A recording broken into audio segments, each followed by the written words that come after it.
ये वाली स्टोरी कुछ साल पहले की है। सो डॉक्टर मून डेस्क के ऊपर बैठते हैं और उसका एक असिस्टेंट आता है और उसको एक पेपर देता है और चला जाता है। और डॉक्टर मून अपने बड़े से आलीशान रूम यानी कि बड़े से आलीशान ऑफिस के अंदर एंटर करते हैं, जिसके अंदर महाराजों वाली चेयरें होती है और करोड़ों करोड़ों के वाज और पेंटिंग्स होते हैं। सो डॉक्टर मून एक काफ़ी बड़े और पॉपुलर एक मेडिकल डॉक्टर है, जो कि अपनी लेट 60s में अभी अपना रिटायर प्लान डिसाइड कर रहे हैं। और ये वाला डॉक्टर लिटरली काफ़ी ज़्यादा पॉपुलर है और काफ़ी सारे लोग इनसे इंस्पिरेशन भी लेते हैं। सो एक टाइम क्या हुआ कि एक मिडल मेड स्कूल की लड़की जिसका नाम डॉक्टर सीयू था, वो पास आउट हुई थी मेडिकल स्कूल से। और अभी वो एक्सपीरियंस लेने के लिए उसने सेंट एमली चिल्ड्रंस हॉस्पिटल में रजिस्टर किया था, जो कि डॉक्टर मून का ही हॉस्पिटल है, क्योंकि डॉक्टर मून वाले हॉस्पिटल को करते हैं फंड। और डॉक्टर स्यू काफ़ी ज़्यादा पॉपुलर हो गई थी सिर्फ चंद मंथ्स में, यानी कि 2 मंथ्स के अंदर उसने सारे के सारे स्टाफ और डॉक्टर जो डॉक्टर मून के हॉस्पिटल में काम कर रहे थे उसका अटेंशन ले लिया था। और धीरे धीरे बातें आगे बढ़ी थी और डॉक्टर स्यू की बात डॉक्टर मून को पता चल गई।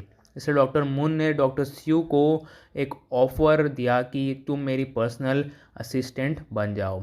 और क्या, डॉक्टर स्यू ने वो चीज़ एक्सेप्ट कर ली, क्योंकि उसको पता था अगर वो डॉक्टर मून की पर्सनल असिस्टेंट बन जाएगी तो उसको और भी एक्सप्लोर करने मिलेगा, उसके साथ साथ उसकी आगे की लाइफ भी फॉरएवर के लिए चेंज हो जाएगी।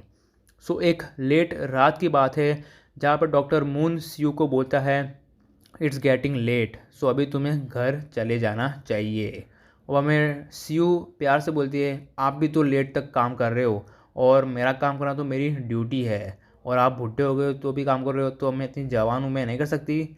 और बाद में वो डॉक्टर को सर के नाम से बुलाती है। सो डॉक्टर मून बोलता है, मुझे सर मत बुलाओ, मैंने तुम्हें पहले भी बहुत बार कहा है कि मुझे सिर्फ मून बुलाओ, मुझे सर बुलाने की ज़रूरत नहीं है। और बाद में सीयू डॉक्टर सीयू प्यार से बोलते वापस से, ओह वेल, ये तो प्रोटोकॉल है, इसलिए मुझे तुम्हें सर की तरह एड्रेस करना ही पड़ता है। और बाद में डॉक्टर मून एक हंसी के बाद खड़ा हो जाता है अपनी चेयर पे से और अपना लैब कोट निकालता है और अपनी टाई को थोड़ा लूज़ करता है। और धीरे धीरे वो नर्वस वीमेन यानी कि डॉक्टर स्यू के करीब जाता है और बोलता है, हम लोग काफ़ी ज़्यादा करीब हो गए डॉक्टर स्यू, नहीं? और वो धीरे धीरे करीब जाता है डॉक्टर स्यू के, और डॉक्टर स्यू को जो अभी जिस सेंटेंस बोला डॉक्टर मून ने वो अच्छा नहीं लगता है, और वो और ज़्यादा ऑकवर्ड फील करती है और नर्वस हो जाती है। और जैसे ही डॉक्टर मून स्यू के करीब आता है, डॉक्टर स्यू पीछे जाने की कोशिश करती है, बट उसके पीछे एक दीवार थी तो वो ज़्यादा पीछे नहीं जा पाती। और अभी घबरा के स्यू बोलती है, वी अभी शायद से कुछ ज़्यादा लेट हो गया है, तो शायद से हमें घर जाना चाहिए, क्यों? और ज़ोर ज़ोर से सांसें ले रही है डॉक्टर स्यू, और वो ज़्यादा आगे बोल भी नहीं पा रही, उतनी ज़्यादा घबरा गई है। और मून उसकी बात को कम्प्लीटली इग्नोर करता है और उसकी तरफ एकदम जल्दी से बढ़ता है। और अभी उसने उसको दीवार की तरफ टेका लगा दिया है, और अभी उसने उसके हाथ अपने हाथ में पकड़ लिए है।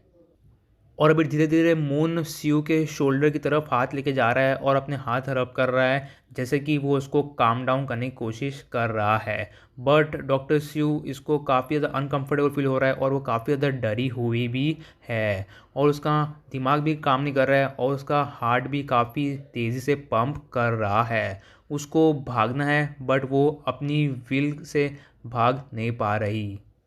और बाद में डॉक्टर स्यू रोते हुए डॉक्टर मून को बोलते हैं, स्टॉप प्लीज़ डॉक्टर मून, ये चीज़ सही नहीं है। और बाद में मून बोलता है, हम दोनों करीब है, नहीं? और तुम कितनी ज़्यादा परफेक्ट हो, और तुम हमेशा मेरे से स्वीटली बातें करती हो और मुझे प्लीज़ करती हो। और अगर ऐसा ना होता और अगर तुम्हें ये सब अच्छा ना लगता तो तुम मेरे हॉस्पिटल में आती ही नहीं और मेरी पर्सनल असिस्टेंट बनती ही नहीं। और बाद में वो काफ़ी ज़्यादा घबरा जाती है स्यू, और वो आगे कुछ बोल नहीं पाती, सिर्फ रोती है और उसके टीयर्स ज़मीन पे टपकते रहते हैं। बट वो हरामी डॉक्टर मून धीरे धीरे स्यू के कपड़े निकाल रहा है और उसने अपना बेल्ट भी निकाल दिया है, और अभी उसने बिना कंसेंट के घपाघप भी कर लिया डॉक्टर स्यू के साथ, और डॉक्टर स्यू का फ्यूचर हो गया बर्बाद। और अभी स्टोरी कंटिन्यू होती है कुछ साल बाद। हमें एक क्लिनिक दिखाया जाता है जहाँ पे एक डॉक्टर एक लेडी को कुछ दवाइयाँ प्रेस्क्रिप्शन के तौर पे दे रही है और बोल रही है ये 3 बॉटल ज़रूर लाना, और ये तुम्हारे मेंटल ट्रॉमा के लिए है और ये तुम्हारे ब्लड प्रेशर के लिए है। और वो बोलती है और ये 6 महीने के लिए चल जाएगा आराम से। उसके बाद वो डॉक्टर आगे बोलती है आई एम सॉरी बट इसके आगे मैं तुम्हें मेडिकेशन नहीं दे पाऊँगी, क्योंकि गवर्नमेंट हमारी ये वाले वार्ड को बंद करने वाला है और आगे पैसे नहीं देगा, तो ये वाली प्लेस अभी चलेगी नहीं, इसलिए ये हमारा लास्ट सेशन है। So there is nothing much I can do for you. और वो लेडी और कोई नहीं, वो डॉक्टर स्यू होती है, जो कि पगलेट हो गई है थोड़ी। और वो पीस ऑफ पेपर की तरफ देखती है जो कि ये डॉक्टर ने दिया है उसको। और डॉक्टर स्यू, मैं उसको अभी डॉक्टर स्यू नहीं बोलूँगा, सिर्फ स्यू बोलूँगा। तो स्यू वो डॉक्टर से बोलती है तो अभी मैं क्या करूँ, मेरे को किधर जाना पड़ेगा दवाई के लिए।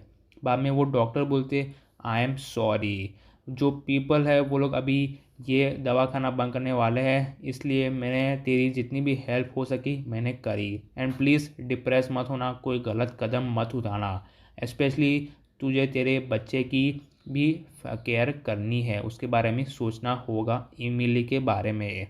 और बाद में उन दोनों के बीच में साइलेंस हो जाता है। सो स्यू की बच्ची इमिली है। सो 3-4 पार्ट्स पहले हमने देखा था कि एक डॉक्टर थी जिसके पेट में उसका बच्चा था, बड़ा बच्चा मर गया था और वो डॉक्टर को उसके बच्चे को ज़िंदा करना है। सो वो डॉक्टर और कोई नहीं, वो डॉक्टर स्यू ही थी जिसको अपने पेट में वाले बच्चे को ज़िंदा करना है। और ये बच्चा और कोई नहीं, वो डॉक्टर मून ने जो टपाटप किया था ना, उसका ही नतीजा है। और उसके बाद दवाखाना में से चुपचाप सीयू निकल जाती है। और अभी हमें कहानी सुनाई जाती है कि सीयू की हालत ऐसे कैसे हो गई। तो जैसे ही वो टपाटप हुआ था, मून ने किया था उसके साथ, तो ये न्यूज़ आग की तरह फैल गई और सब लोग ब्लेम करने लगे सीयू के ऊपर कि उसने अपने बॉस के साथ सोई थी और ये सब हरकतें करी थी। उसके बाद उसकी सारी की सारी अचीवमेंट्स को इग्नोर करा गया और उसको धक्के मार के वो बड़े से हॉस्पिटल में से निकाल दिया गया। उसके बाद ये सब स्ट्रेस और ट्रॉमा के कारण वो पगलेट जैसी हरकतें करने लगी, तो ये चीज़ भी उसके दामन में लिख गई कि ये पागल हो गई है, इसने ये सारी हरकतें की थी। और इसको इसके कारण वो अल्कोहल डिपेंडेंट भी ज़्यादा हो गई थी, तो पब्लिक के सामने इसकी पूरी की पूरी रिस्पेक्ट चली गई थी। इसलिए कोई भी बड़ा हॉस्पिटल उसको डॉक्टर के नाते ले ही नहीं रहा था। बट वो अपना खाना पीना कर पा रही थी, क्योंकि वो ब्लैक मार्केट में एक छोटे से डॉक्टर की तरह काम कर रही थी, जो कि वो पेशेंट्स को ट्रीट करती थी जो लोग बड़ी मेडिसिन्स अफोर्ड नहीं कर पाते थे। उसके बाद चलते चलते सीयू अपने अपार्टमेंट में पहुंच जाती है और बाद में वो जाती है रेफ्रिजरेटर से एक विस्की उठाती है और टीवी ऑन करती है। टीवी में न्यूज़ चलती होती है जहाँ पे एक हीरो सिटी जेड के अंदर एक बड़े से मॉन्स्टर से लड़ रहा है। और बाद में वो सीयू पीते पीते बोलती है तो क्या यही अपने आप को हीरोज़ बोलते हैं। और अचानक से उसको काफ़ी ज़्यादा गुस्सा आ जाता है, तो वो वाइन की बॉटल डायरेक्टली टीवी के ऊपर मारती है और टीवी की स्क्रीन फोड़ देती है और चिल्ला के बोलती है हीरोज़ डजंट एग्जिस्ट, और अगर एग्जिस्ट करते तो कहाँ थे लोग वो सारे भड़वे जब मुझे उनकी सबसे ज़्यादा ज़रूरत थी। Life is unfair and difficult, it is difficult because it is unfair.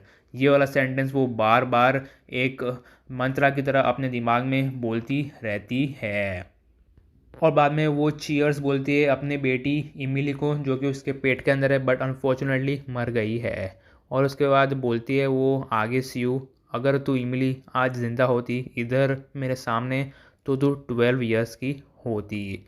उसके बाद वो अपने सोफ़े पे लेटी रहती है और अचानक से उसके डोर पे उसको नॉक सुनाई देता है और एक फेमिलियर सा साउंड उसको सुनाई देता है। इसलिए वो धीरे से जाती है और दरवाज़ा खोलती है और बाहर ब्लैक सूट में एक बंदा बोलता है डॉक्टर सीयू। और बाद में सीयू बोलती है हाँ मैं ही हूँ। और वो बंदा और कोई नहीं, एक मार्क कोलिंग करके होता है जो कि हीरो एसोसिएशन से आया है। और वो डॉक्टर सीयू से कुछ बातें कर रहा है, जैसे कि वो पूछ रहा है सीयू से कि क्या तेरे पास टेरिबल टोर्नेडो यानी कि तात्सुमाकी के बच्चे का ब्लड सैंपल है। और हमें ऐसा पता लगा है, कुछ बंदों ने हमें फ़ोन करके बोला है कि तू वो ब्लड सैंपल को एक फॉर्मूला बना रही है उसका और एक केमिकल बना के तू वो अपने ऊपर यूज़ करेगी और तू अपने मरे हुए बच्चे को ज़िंदा करना चाहती है, और अगर तू ये करेगी सो ये अनएथिकल चीज़ें हैं, क्योंकि तू ऐसा खून किसी का यूज़ नहीं कर सकती और तुझे हम अंडर अरेस्ट कर देंगे। और बाद में स्यू काफ़ी ज़्यादा शॉक्ड हो जाते बोलते व्हाट, हाँ मैं मानती हूँ मेरे पास उसका ब्लड है क्योंकि मैं उसकी डॉक्टर हूँ, बट मैं एक्सपेरिमेंट्स मैं एक्सपेरिमेंट्स नहीं कर रही हूँ। और बाद में वो बंदा कोलिन जो कि हीरो एसोसिएशन से आए वो बोलता है हमें बंदों ने तो यही चीज़ बोली थी, वो भी चिल्ला के बोलता है और वो डायरेक्टली स्यू की आंखों में आंखें डाल के बोलता है। और मैं अचानक से वो डोर खुला रहता है तो नीचे से एक छोटा सा ब्राउन हेडेड बंदा अंदर एंटर करता है और वो बोलता है according to him you are contacting several scientist, most of them retired, asking assistants for reservation formula. यानी कि वो बोल रहा है कि तू बड़े बड़े साइंटिस्ट को कांटेक्ट कर रही थी ताकि तू अपना फार्मूला जल्द से जल्द बना पाए। और बाद में स्यू शॉक्ड हो जाते बोलती यू लिटिल बॉय, तू तू तो चाइल्ड एम्परर है, तो तू इधर क्यों आया है, वाई आर यू हियर। और चाइल्ड एम्परर एक वियर्ड एक्सप्रेशन के साथ बोलता है अपने आर्म्स फोल्ड करके तुझे क्वेश्चंस करने का कोई हक नहीं है मैम, मैं इधर क्वेश्चंस करूँगा और आपको जवाब देना पड़ेगा। और मैंने आपके सारे के सारे प्रीवियस पास्ट के रिकॉर्ड्स के मैंने फाइल्स देखे और मुझे पता चला कि आपने कुछ कांड किया है और अभी आपके पेट में किसी और का बच्चा है और आप प्लान कर रहे हो कि आप वो बच्चे को वापस से ज़िंदा करो। और वो आगे ऐसे बोलते रहता है चाइल्ड एम्परर।